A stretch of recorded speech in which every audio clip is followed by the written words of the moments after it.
Hello, everyone, and welcome to Fancy Football. And this is our European Champions League review show.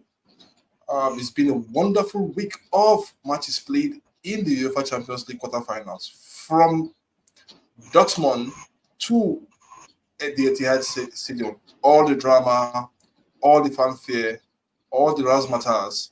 We will talk about it on this show on this day that the defending champion were knocked out by who else? You all know that. With me on the show today is Joshua Ndechi. And so good morning, good afternoon, sorry, and how are you? I'm fine, thank you very much. Good afternoon to all our viewers everywhere, anywhere you are in the world. Good afternoon to you, Fanzy. Come on, I'm still back from the euphoria of what I saw yesterday. Like I told you, the first half of the Champions League is for the worst of the best. And now we saw the best of the best take to the field yesterday night, and I tell you, what a night it was yesterday. Finally, like they always say, a team would have to lose. But come on, if I had my way, I would love to have had Man City play on this competition, because come on, they really gave a good account of themselves yesterday night. Yes, they do, but it's not all about giving a good account of yourself. It's also all about taking your chances, scoring the goals, and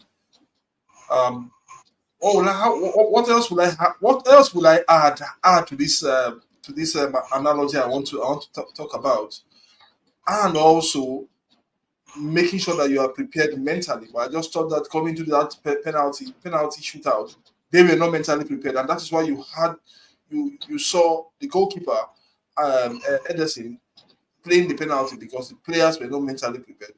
And for Real Madrid, they came, they saw, and they conquered.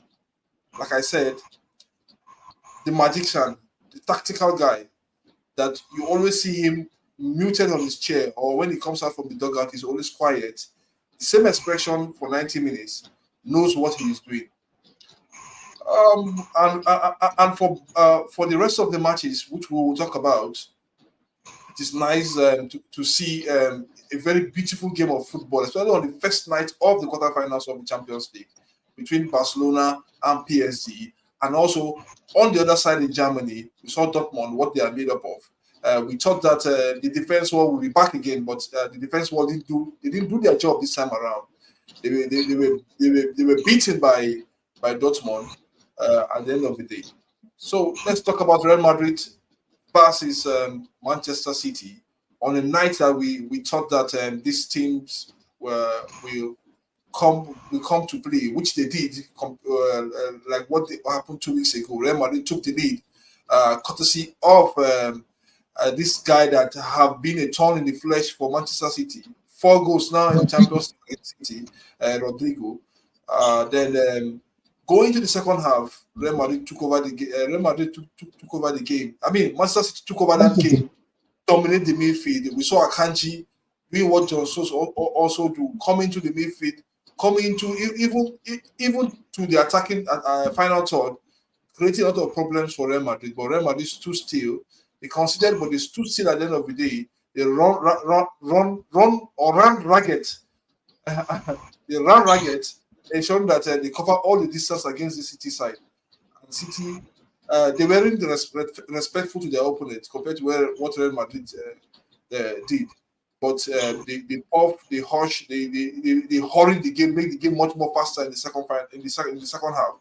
And at the end of the day, we went into extra time, went into penalties. Real Madrid took the day. What's your take now, so at this age?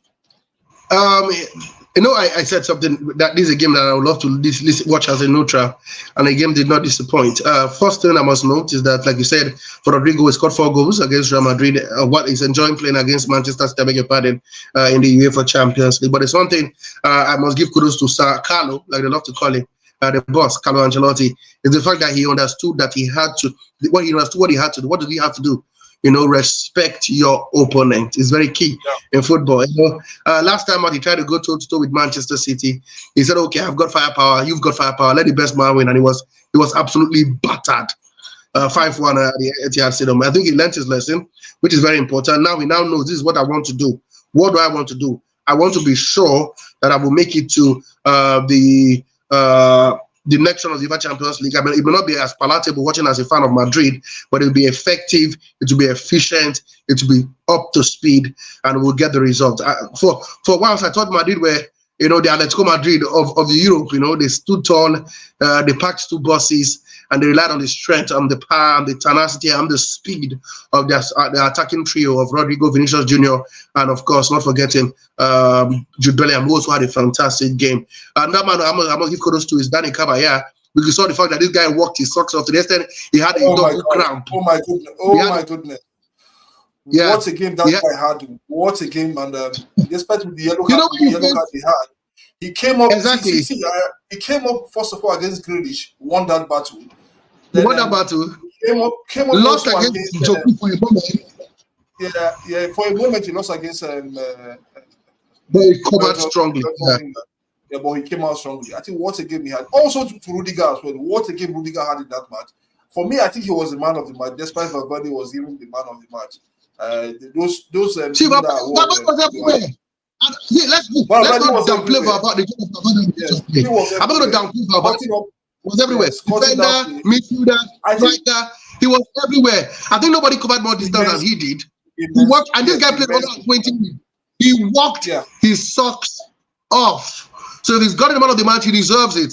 But I know for Rudiger, I think that boy should write a textbook on how to block a ball. His technique is absolutely amazing. He only made one mistake. He only made one mistake over the He's human. He's human. If he does not make a mistake, I will sue him. If he does not make a mistake, I will sue him. He has to make the mistake to show that he's human, because at some point I thought he was a robot. The way he was stopping the chances, the way he was putting. Look at the blocks. You think it's a clean tackle. There's not even any excuse where you can say, okay, there was a contact. No, he knows where to put his leg at the ball. He stops you. He knows where to put his body on the line. He was absolutely amazing. And for Lunin, who has been his first choice goalkeeper after Thibaut Courtois' injury since November, he displaced a certain Paris Abalaga, and he showed why he did that. To stop the kind of firepower of Julian Alvarez, the firepower of Erling Haaland, who I must tell you is always terrible when he does not have the ball. And he takes back to what Roy Keane said a few minutes ago. That if he's not scoring goals, it's absolutely useless. And it was yesterday. Because Godot's play was absolutely useless. To be sincere with you, apart from the fact that he's Haaland and he posed that threat with that big name player, he was more like a passenger in that field of play. But Kudus have to go for Kevin De Bruyne. What an absolute player. That game would have ended in 90 minutes, if not for him. The goal showed class. He showed genius. He showed quality. And this is why Man City were we thought to win the treble. Why wouldn't they? I said it in this video that the only thing that can stop Man City is Man City's Arsenal, Real Madrid. And I was thinking it was going to be Arsenal, but it was Madrid. So it tells you that the quality of this. See, who would have bet against them not to win the Champions League again? It was a Champions League to lose. They were by far the better team. They had by far the better chances. They had by far the better possession. But there was something I noticed throughout the game. It was this feeling of deja vu for one man, Pep Guardiola. His domino was all asking, in his head was like, here we go again. How do I create so many chances, dominate the game and not win? Because it felt like if this game had gone to penalty, he would lose it. He was scratching his head. His countenance was troubled. Not good, but if you look at Carlo Ancelotti, I think he's been here so many times. He's been in this position so many times. So cool, calm, and collected. He could even be sipping a bottle of wine on the pitch of play. That was how cool he was. And he knew what he had taught his boys. He knew his game plan. When he had to Antonio need to give us, like I said, Antonio had to give us a textbook on how to block chances. Antonio had to give us a textbook on how to make tactics and how to see. When I come out and tell you that the coach of the Super Eagles was a person who does not know how to help a team. But let me tell you, Antonio earned his coin yesterday. He removed players that were tired and he kept on freshening the team. And the team never looked like a team that had played for over 120 minutes. They never lost their shape. They never lost their head. They were mentally in the right places. And his substitutes helped the team. Rambias added a bit of pace. They started patronizing Man City again. They had their fair share. Look at Modric. How is that guy again? How is that guy again? Forget he missed the penalty. But look at the calmness he brought to the team when he came in from the bench. Yeah. The way he eased it. The knuckleball. See, I want to watch him play every day of the week. I just wish he can play under 2-3 years. I think he's got more to give to the game of football. He needs to allow we need to allow more young players to understudy that player. But I know the Madrid Man still will live with their head up high. They gave it their best shot. But like they say, it wasn't their day. They got a soccer didn't smile at them. I don't know what else they could have done to get the result in this encounter. I don't know. Maybe you would tell me, Philip. I don't know what they should have done because they played with their hearts out. They were all over the pace. They pushed Madrid to the wall. They asked all the questions. They huffed, they puffed, but the house remained solid. Exactly. So, do you know that Real Madrid have progressed from all their 6 Champions League knockouts tie against the European champions or European holders? I think they're the first team that have knocked out 6 European holders, except themselves. To progress to the Champions League. Absolute class. And also, Carlo Ancelotti, like I said, Carlito Ancelotti, or Ancelotti, the Tinkerman, is the first manager to knock out Pep Guardiola from 3 Champions League, from 3 different Champions League campaign. I think he knows this guy in and out. He knows this guy in and out, so he knows how to play this guy. So he loves the challenge. Yes, Ancelotti loves the challenge. This was a man for 10-15 years at the highest level. This guy knew Everton when he got the goal to go to Real Madrid. He did not hesitate because he knew he still has it. He thought Everton from a mid-table club. They were in the top 10, and when he left, where Everton is at the moment. That's to tell you what kind of job he did at Everton. So if you even get a player like James Rodriguez to join up, so the guy has clout. He's Don Carlo. You need to see him after they won the league last season. The fans couldn't stop cheering him with his mafia cap. That man is a mafia. I think he's one of the best coaches to ever have played, to ever been in the game of football. I think we should give him his flowers. Come on, like you said, Guardiola. He deserves all the accolades. Yeah, absolutely. He deserves all the accolades at the end of the day. Okay, let's move on to the other side of the divide. The other side of the big boys. Yes, the other side of the divide. We saw Bayern Munich yesterday. Thanks to the prodigal son, the lost sheep, like I call him, that was ousted from the team. Giving the Bayern the winning goal against Arsenal. But I've always said this, I think before the show, and I've said this week in, week out in the Champions League review, that Arsenal are not built for the Champions League. Whether they have good players or not, this team is not built for the Champions League. I want to educate the listener and add. I don't want to do what they're not built for the Champions League. Arsenal are not ready yet. That team is still a work in progress. As much as the fans would not want to believe it, we are playing good football. But there are lapses. There are a lot of loopholes in that team, man. Defensively, they seem to have found it right. But I tell you, they need a striker. See, no team progress without a striker can give you 20, 25 goals. Do you know how many goals Jesus have scored this season? It's 4 goals. 4. Kopama has times 4 of the goals he has scored. It's absolute poor. He is not the top. He's not the top. He's got to play in that position. Or is it Is it Premiership winning quality? Arsenal has a lot of work to be done. That the truth might be said. After fans are having it good. I don't know what Ateta has done to the team. Yes, he has done. What Ateta has done. Let me educate the fans. Is that he sought out his defense extremely well. I think they've not conceded more than only 5 goals in the turn of this year. Absolutely. Competition, yes. 3 against Bayern Munich, 2 against Aston Villa, and so on some few patches here and there. He has sought out the defense, which is good for him. Sought out the midfield, which is good for him. But the main ingredient, the cream de la cream, the garnishing ingredient, which is the top striker that will get him from 15 to 20 to 30. Wait, not 15, please. Please, not 15. 20 plus goals. No, it is a quantity up front. Saka alone cannot do it. Saka can only get you 14 goals in the season. The only reason why Arsenal is second on the table is because the bench have played a major role. Let me say the bench has played their part. The bench cannot do any more than what they have done. But they need a starting number 9. Yes, they don't have the cherry on the cake, which is that. Absolutely. Exactly. That's striker. Okay. But they got how many chances again? And they don't get to score goals. They don't get to score goals. So let's look at the balance of play. 2-2 going into this match, and you expect Arsenal to come into the match knowing fully well that they have nothing to lose. It's a fresh match entirely because no away goal rule. You expect them to push on in that match. They only had one clear-cut chance from Martinelli. Bayern, despite their deficiencies in the German Bundesliga, controlled the game from start to finish. Riosano was all over the place. And Kane was all over the place. Guerrero help his team as well. You look at the Bayern team with Thomas Tuchel. You said, where did they get this organization from coming into this match? Because they know this is the last time. Of silverware.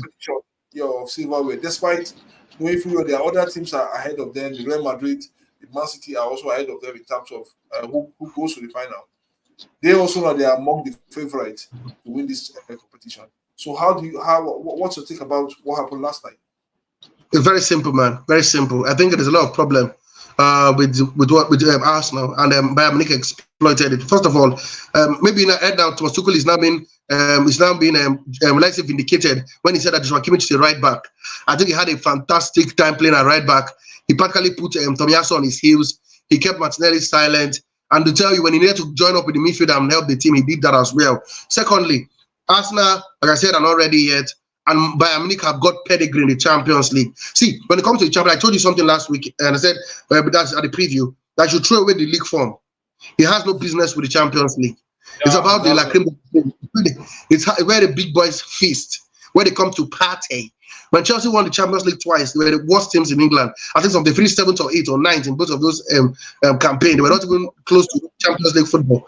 But that's what Champions League is about. It's about who wants it more. It's about heart. It's about the mental strength. As much as I want to praise Atletico for improving the mental strength, because I knew if it was a different Arsenal team that went to Arsenal, they would have been blown away. But they're still not there yet. It's still a work in progress. Arsenal fans must agree. Atletico must have to pay his dues. This is his first time he's managing in the Champions League. It will be a surprise for him to go win the Champions League in his first attempt. Not even Pep Guardiola did that as coach of Barcelona. So, if you ask me, it tells you that it took Guardiola 7 years to win it with Man City with this squad. This quality squad at Man City. He did it in the first time. He did it in the first time with Barcelona. Oh, but I don't know. Barcelona had Lionel Messi. I wanted to take you back then. That's an exemption. They had Lionel Messi. Anything is possible. That guy is a beast. He can pick the ball. So there are not so many Lionel Messis in the world. Unfortunately, I don't think there's anyone at the moment. Maybe yet to be discovered. So they come once in a while like this. Ronaldinho, Messi, they come like that. Yeah, they evolve. So that's what they have. Even when Barcelona won the Champions League in 2006 against Arsenal, it was Ronaldinho. So now if Arsenal had a better team, Arsenal had a better team. Arsenal should have even won the game without the red card. But Ronaldinho and his stuff happened. So that's why I say these two players that can carry a team comes once in a generation. For Bayern, mental picture, pedigree, they've been there before. They've got a manager that have won the Champions League before. They knew this was their last hope, so they wanted it more. Arsenal were clutching on straws. Watching the game, Arsenal were just, they were just praying to have him break. But the break never came because Bayern managed. After they scored that goal was scored by Kimmich, a powerful header from the cross of Guerrero. For the last 25 minutes, was it the most outstanding performance by Munich? But it was one thing they did. They showed that they understand the tournament. They have clout. They have pedigree. It was the fact that they managed the game. They let the rest of that Arsenal couldn't create any clear-cut chance until the 90th minute. They held the ball. They passed the ball, and sometimes they even took the ball to almost the throwing area to frustrate Arsenal. That's what a coach like Tuchel brains. I thought that would get there. It's a work in progress as well, like with Arsenal. But it is what it is. But they had pedigree. They took their chance when it came to them. They should have scored, but I think they crashed the ball twice in that encounter. But like Arsenal would have to learn. It's a learning process. It's not all gloomy. At least they got to the quarterfinal for the first time in a very long while. Who knows? Maybe next year could be a better year for them. But don't forget, like I said, Guardiola took him onto his 7th attempt with Manchester City to win it. Who says that's now other attack would have to wait to the 7th season to win it? But let's wait and see how things pan out. It just shows how difficult it is to defend the Champions League as well. So difficult. Real Madrid did it 3 times in a row. So nobody can do it. Nobody can do it. Madrid has got history. They've got clout. And their recruitment policy is absolutely top notch. Second to none in Europe. When they wanted to go for the Galacticos, they went for the Galacticos. And looking for young players who are the best young players in the world, and now they have almost a truckload of it at the club at the moment. So I just think that this time around it's not about the Galacticos. It's about getting those young players into it. You see Real Madrid doing it now. What are they about? What does go to Florentino Perez? What they do now? What Florentino Perez understands is that years before I get the Galacticos, Zidane, Figo, David Beckham, Roberto Carlos. Now it's for me to build the Galacticos, not buying back the Galacticos. And now what he's doing when he went for the Galacticos, he went for the best, the absolute best. Now he's going for the young talents. He's going for the absolute best of the young. So the guy only gets quality, and that's why Mbappe is begging. Give me one more love dance. Give me that dance. Galacticos, absolutely. Okay, for those watching Fancy Football, if you're watching Fancy Football, kindly subscribe to Fancy Football, hit the notification bell, and like this video, please, so as to help us grow this channel. Support us, please. Kindly support us. Let's go on a quick break.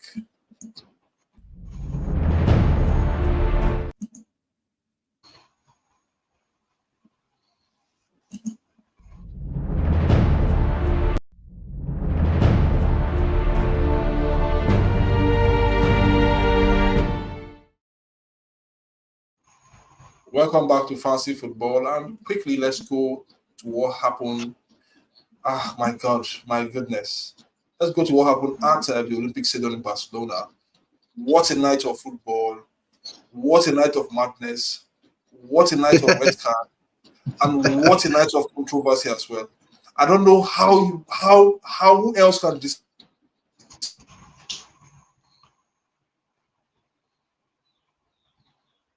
describe this night more than what who traveled to the Olympic Stadium to face Barcelona, knowing fully very well that there is no margin for error between these two, no margin for error against the Barcelona side. They have took the first leg by 3-2. Nobody saw that coming after the red card. Barcelona took the lead again from the same guy that was the man of the match. Who else other than Rafinha? He took that lead, and suddenly we saw you're laughing. We saw a moment of madness from Ronaldo, not Ronaldo Cristiano or Ronaldo De Lima, but Ronaldo Araujo. A moment of madness, and people were saying it wasn't a yellow card, it wasn't a red card. It was a red card because that guy was true on goal, and there was no backup defender. I don't know what you will say about that red card, but first of all, if there's any card was that a red card, if there's any card was that a red card, that's what you should have gotten. It was a stupid challenge, useless challenge. It showed for a player with so much experience that was a bit schoolboyish, childish challenge. See, they equalized 1-1. You're still leading on aggregate. Take the goal and move on. Why bring him down with such scandal? You know what? What happened there was that Araujo trusted his speed. He believed that he thought it was, when you believe yourself, like Kawaka almost did yesterday, but thank God he finally found a way to get past Vinicius Jr. He was lucky because Kawaka was lucky because exactly. He had a little head start. Yes. That is it. Araujo believed that, let's go on a race on a road race and see who's faster. Fortunately for him, the player, that's Brocola, nicked the ball before him, and it was already gone. He had to launch on him, pull him down, penalty all day long. Sorry, free kick all day long, red card all day long. It's a goal chance brought down. And I don't think Xabi Alonso or Barcelona fans have any excuse. Though he was screaming blue blood, crying suicidal, crime. But let me be sincere, man. Come on, that was a red card all day long and twice on Sunday. And he would have kept his cool. He didn't even help his players as well. You know, I don't think his countenance was even the best. Look at the way he kicked that table, got himself sent off. You are one man down already. The last thing your team would want is you being sent to the stands. And then we're talking about Xavi being sent to the stand. And then that coach again. You know, I think he didn't manage it well. See, he let the emotion get the better of him. I know what happened with emotions. It's very contagious. He got reeled off. He began to, sneak into the hearts of the players. The players became reeled off. They lost focus. They lost their cool. Paris Saint-Germain took full exploit, and they are better for it at the end of the day. But one man, Kylian Mbappe, steals the headline. Like I said, it's not, see, the reason why we have people like Kylian Mbappe, even when they're having an off day, is this. You don't know when they will turn up the style. They got a penalty. The coolest head in the world at that moment was Kylian Mbappe. This is a man who took 2 penalties in the World Cup final and smashed them to the corner of the net. So he was not faced by the occasion. He has seen worst situation. You know, got the penalty, smacked the ball with so much power, so much tenacity, bang, go. And then when the ball, see, some players would have, would have scooped that ball over the bar. Some would have been too hasty with the finish for the fourth goal. But the ball dropped well for him, and Kylian Mbappe on his weaker foot smashed the ball to the turf, bang, 4-1. Game, set, and match. And this is why Kylian Mbappe is Kylian Mbappe. And that's why, like I said, he's the top scorer in Paris Saint-Germain history. He steps up when you need him the most. Not his best of performance. I don't think you want to watch that game again if he's Kylian Mbappe. But I tell you, when his team needed him most, he stood up and got his team out of jail. So good one for Paris Saint-Germain. That's the hallmark of a great player. Hopefully, maybe he could finish his story, his Paris Saint-Germain story in style. Who knows? Maybe may not. Finish his game. Okay, let's fast forward this discussion to the match in Germany, where we thought that the defense wall of Atletico Madrid being built by Diego Simeone would do their job going into that match against Borussia Dortmund. Borussia Dortmund took a two-goal lead in the first half, and suddenly in the second half, an own goal from Rumours brought Atletico Madrid back into the game, and they scored the second goal, and we thought that, oh, here is it. Here is it now. We have the advantage. Let's defend. But Dortmund had other story, had other ideas. Sebastian, what's his name? The loanee from the loanee for Manchester United last time out. Bayern Munich. Sabitzer. How did Man United lose that guy? He had a great loan spell at Man United. And Man United could have bought it for peanuts, but they let him go. Yet again, who makes these decisions? Marcel Sabitzer. Who makes these decisions at Manchester United? That is United for you. Let's leave that aside for another day. That's United for you. So Sabitzer had right ideas, brought in 2 or 3 players into it, scored a goal, and then the rest is history. Dortmund are in their first semi-final in a decade. They also had the help of their fans. 81,000 capacity field stadium, and they just took the day, enjoyed the day, beat the Atletico Madrid side, and the rest is history. What's your take? In the word of Tadžić, the coach of Dortmund, he said, we're hoping that our 83,000 fans, Yellow Army, push us to victory. Push us to victory. And I told you something. I said, as much as I love Atletico Madrid and the way they defend, I don't think there was some signal at General Park. And I said that on the show, during the preview show. Yeah. And I can stand to tell you that my prediction was spot on again. That stadium is jumpy. Before we could say Jack Robinson, Dortmund has raised into a 2-0 lead. Okay, thank goodness for the tenacity and the resistance of Atletico Madrid. They got an own goal from Matt Hummels, who should be more experienced to make such a mistake. And then Angel Correa smacked that beautiful finish on top of the roof of the net. But you know what? The fans came to the party again.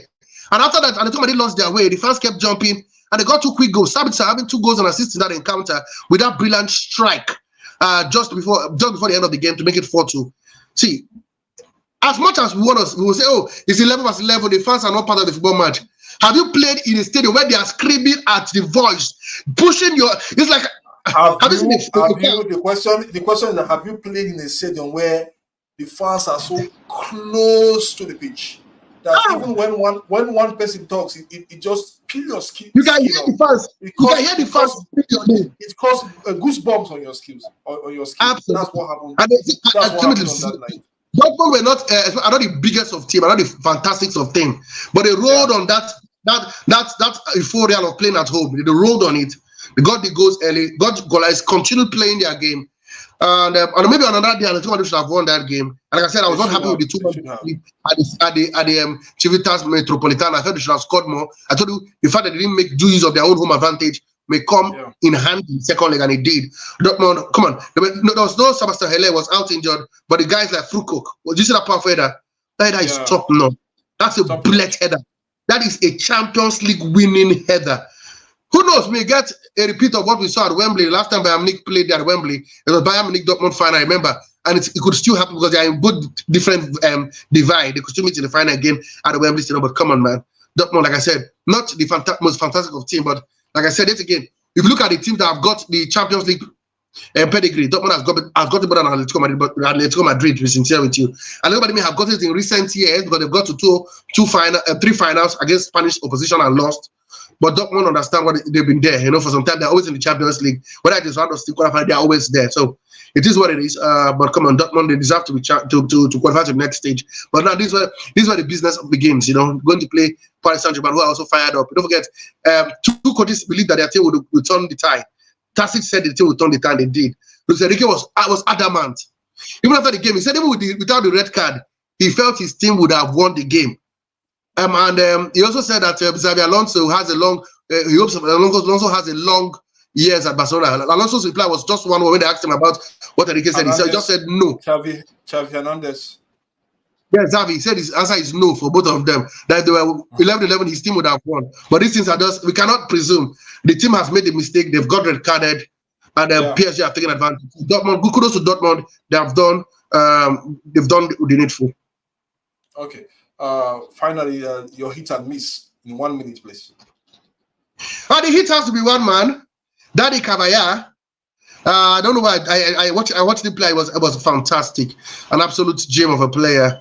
Also Rudiger to take up that last penalty. Despite he's never taken a penalty in the shootout in his life. I don't think he will do that again in the near future, because if you look at the players that remained, most of them had left the pitch. Those who would have taken the penalties were substituted. So those are my biggest hit. Rudiger, Caballá. Most of the Real Madrid player will step in as well.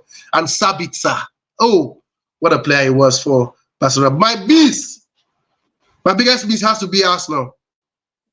It has to be Arsenal. Big chance. You can't play. This is the worst Bayern Munich team you can ever play. They should be getting away from this. Not this Bayern Munich. Not this Bayern Munich. But like I said again, the mental strength, the pedigree played a big role. And I think there was a bit panicky, especially Gabriel, the centre back, made some stupid errors. You know, so it is what it is. We'll keep our fingers and of course, but I think Arsenal's are the biggest miss. I don't know how they did it, how they capitulated, and of course, Xavi. I felt his team, even one man down, would have had a go at this team, but he let his emotions get the better of him, and it affected his team, and they're out of the competition. That's for Xavi Hernandez and Arsenal, my big miss. And this is where we come to the end of the show on Fancy Football. We'll bring you more analysis on the semi-finals of the UEFA Champions League, where Real Madrid will face, use the word rivals Bayern Munich, and because they are the closest team to Real Madrid in the Champions League now, and they've met several times over the years in the Champions League. And PSG will also face Dortmund. What an exciting pair of matches in the UEFA Champions League semi-final. But at this moment, Real Madrid are the favourite to lift that competition, going into these matches and to the final as well. It's great. It's great to have so Arinzechi on the show, and we hope that we will do this next in 2 weeks' time when the semi-finals will be played. Absolutely. Hopefully. Yes, hopefully. And to our fans, thank you for being part of the show. Kindly support Fancy Football by sharing our videos, subscribing to our channel, and liking our videos as well. Hit the notification bell always and help us grow the channel. We are almost hitting 1,000 subscribers, and hopefully, who knows, keep the number coming. You will help us do that. We'll see you next time on Fancy Football. Hopefully.